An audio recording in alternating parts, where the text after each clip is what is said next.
Picture this. You see two of the best boxers trying to get at it in the ring. One of them is very fluid like a matador, the other one shows so much pressure like a bull. These two are ready to go at it and show who truly is the best in the world and best at what they're good at. In the world of boxing, there's a diverse set of styles created and evolved during the centuries of its existence. It could be quick, heavy, aggressive, patient, and many much more. These fighting styles have evolved from the two main styles, inboxing and outboxing. If you have ever seen a boxing match yet don't understand their styles presented to you, don't worry. Soon you will be able to distinguish between these two main styles after this speech. I myself, I'm still a martial artist ever since I was 4 years old, and in fact, boxing was one of my main bases. And turns out I'm still trying to work on what my future style would be, and hopefully I could use it in the professional ring if God will ever allow it. And I would like to start off by the main idea. And the purpose of this speech was basically is to help you guys distinguish between the two main styles, which is inboxing and outboxing. So let's get to it. Let's start off with inboxing. A simple looking yet very complex using style of boxing, which is all depends on the user's pressure, aggression, intimidation, and using it all in their actions as they compete in the ring.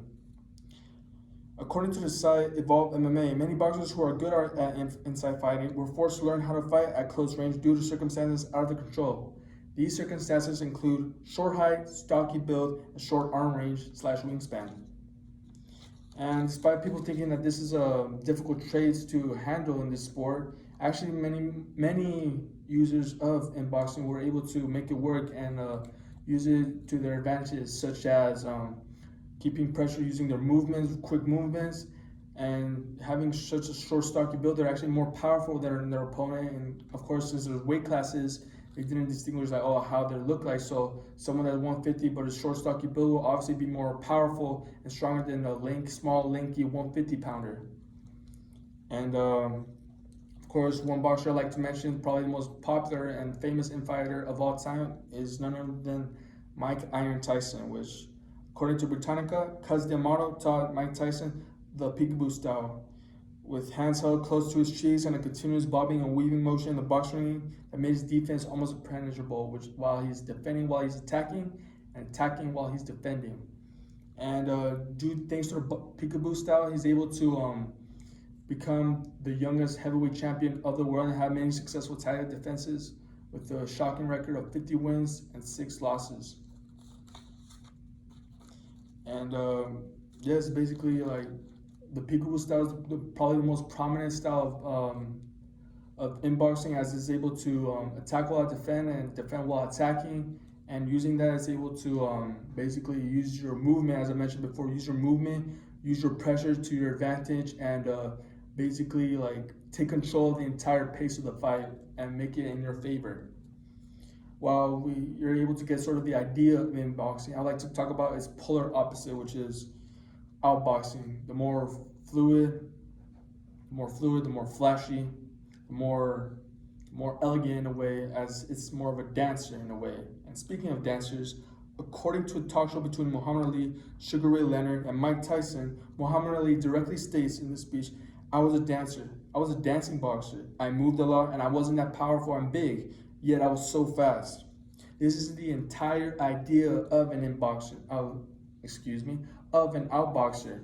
Despite him not being as powerful as his opponent, it uses the opponent's movement, uses his opponent's pressure against them as a sort of physics in a way. If you guys are taking that class, it uses physics to their advantage and able to basically catch their opponent off guard and set them up for counter strikes that next thing you know it's very flashy. All happens all very quickly.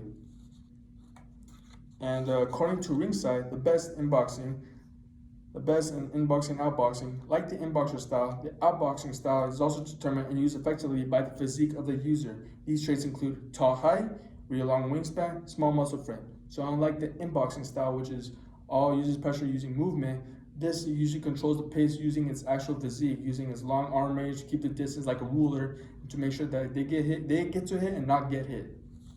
And of course, as I mentioned before, the most famous, the most prominent, of course, is the greatest of all time, Muhammad Ali, with his footwork, his ring IQ, and his timing were best shown in these fights, including against George Foreman, where he won the title in Rumble in the Jungle October 30th, 1974, and 70 listed on February 25th, 1964.